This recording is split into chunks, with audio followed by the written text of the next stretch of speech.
Le problème que nous allons résoudre maintenant, c'est l'exercice numéro 6 de la série TD. Son formalisme mathématique est le suivant. Maximiser Z, qui est égal à 60x plus 90y, tel que 80x plus 90y inférieur ou égal à 9000, 40x plus 90y inférieur ou égal à 5400, 30y inférieur ou égal à 1200 et x et y positif.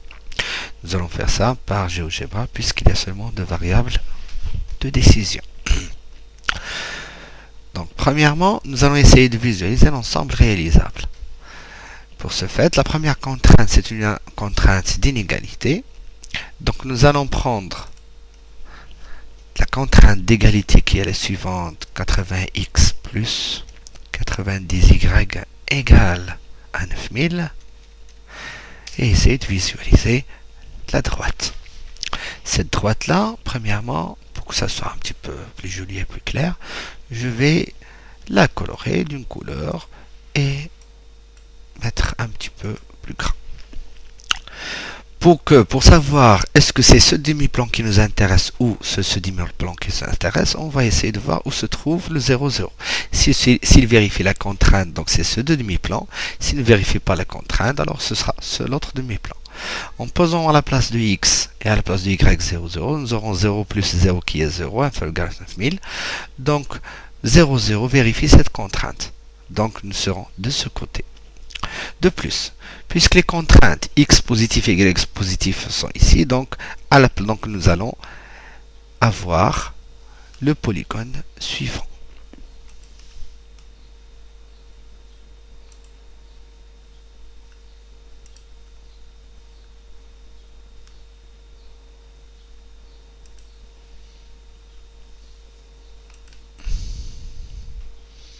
D'accord?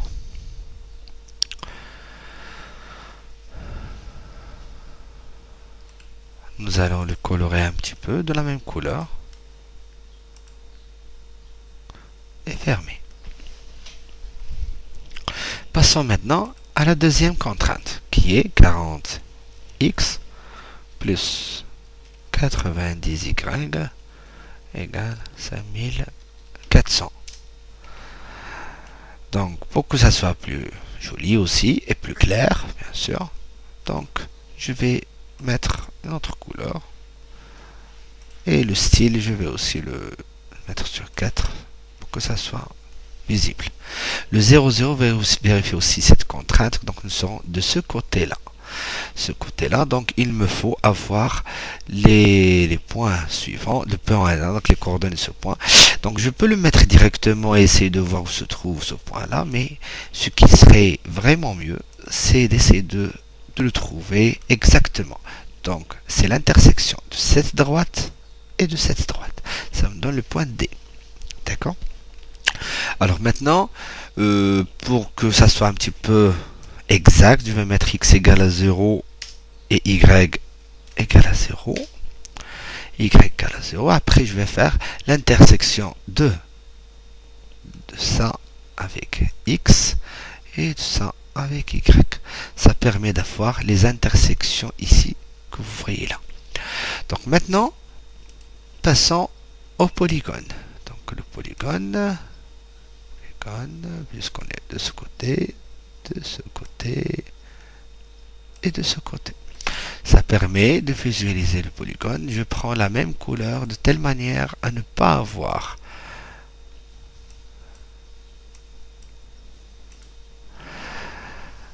de problème. Alors, maintenant, ça ne m'intéresse plus, le premier polygone, je vais l'effacer. D'accord? Donc ce polygone-là n'est plus intéressant pour moi. Ce qui m'intéresse, c'est ce deuxième polygone. Donc les contraintes ne sont pas encore finies. Je vais passer à la troisième contrainte, qui est 30. 30y est égal à 1200. Ça permet d'avoir cette contrainte-là. Je vais aussi la colorer. Je vais prendre une couleur assez jolie. Je vais faire comme ça et ça. Alors, 0, il est toujours inférieur à 1200, donc on va prendre cette partie-là. Donc, premièrement, il faut essayer de trouver l'intersection entre ça et cette partie Donc, et ça. Hop. Ça donne le G. Pardon, l'intersection de ça. Et le X égale à 0. Et ça donne le H. Et intersection, c'est tout ce que je cherche. Oui, c'est tout ce que je cherche. Je vais passer maintenant au polygone. H, P, C, D, G, et je retourne à H. Je vais le colorer de la même couleur, parce que ça permet de voir quel est le dernier que j'ai utilisé. Et puisque je vois que c'est la dernière contrainte, je vais essayer que ça soit vraiment visible.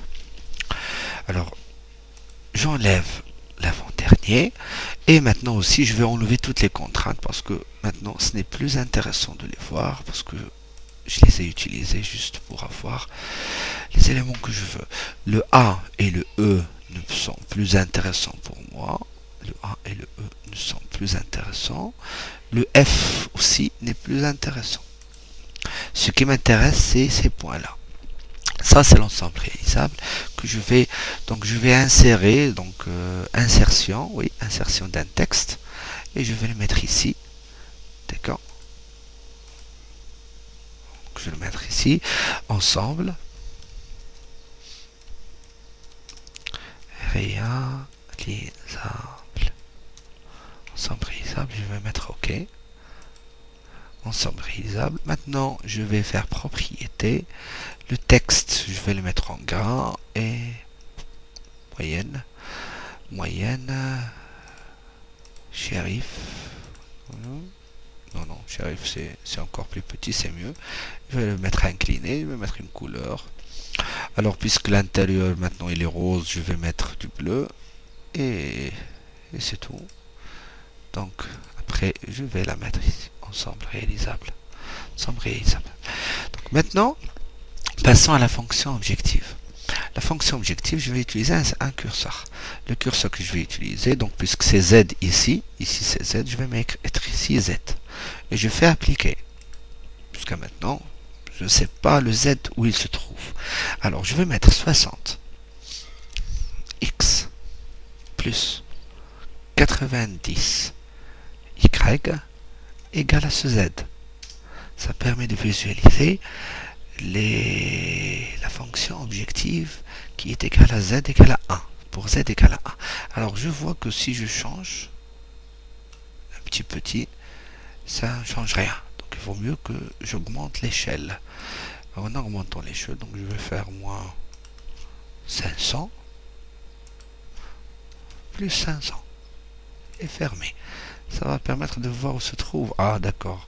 Puisque moi j'essaie de maximiser, donc le Z il vaut mieux qu'il soit à partir de 0. Et je vais aller plus loin, donc le Z il va partir de 0. Et ici je vais mettre 55 000. Je vais mettre seulement 5000, seulement. Je vais essayer de voir est-ce que je sors. Non, pas maintenant. Jusqu'à maintenant je ne sors pas. Donc je vais mettre 50 000. Ça va permettre de bien visualiser. Donc ici, je vois que le maximum avant le dernier point avant de sortir, c'est le D. Donc c'est à peu près, c'est moins de 80 000. Donc je vais mettre moins de 8 000, pardon. 7400. Non. 6400. Je pense que ce sera assez suffisant. Ah non, c'est pas suffisant.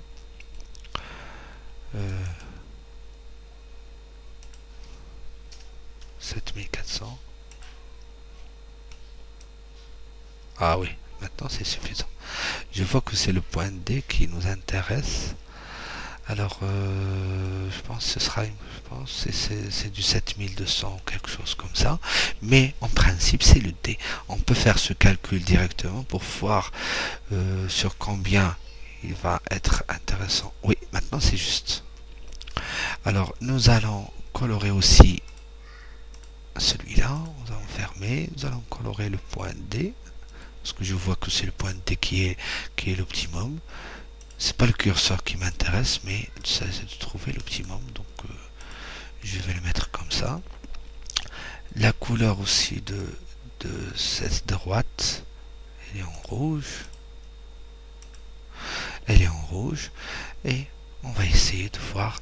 Donc ici, ça donne le point D, ce qui permet de trouver, donc au point D, où il est, 90, 20. Donc X maximal, donc c'est 90, Y maximal, c'est 20. Il suffit juste de faire la multiplication pour trouver. Donc je vais la faire. Donc Z égale, c'est 60 fois 90 plus 90 fois 20. Donc ça donne 5400 plus 1800. Donc la somme c'est du 7200. Ah, je l'ai manqué d'un petit peu. Je vais mettre du 7200.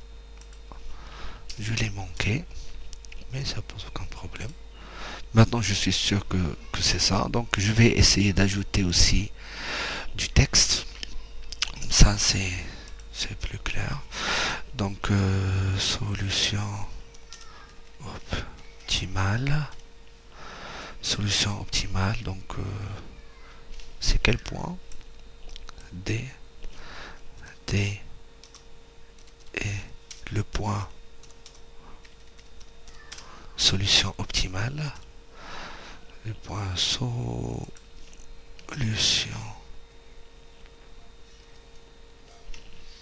et le point solution optimale. Donc x étoile égale x étoile, c'est le D égale 90 et y étoile égale à 20.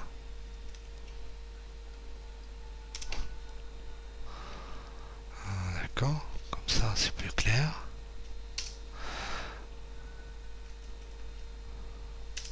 Z étoile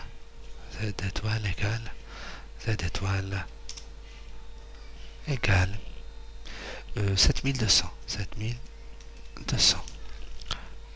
faire OK. 7200.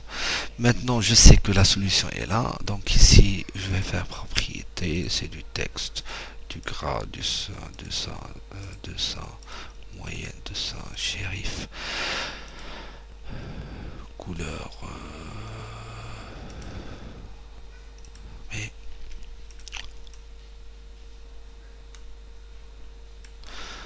d'accord. Et c'est tout. Donc ce qui termine. Donc je vais enregistrer.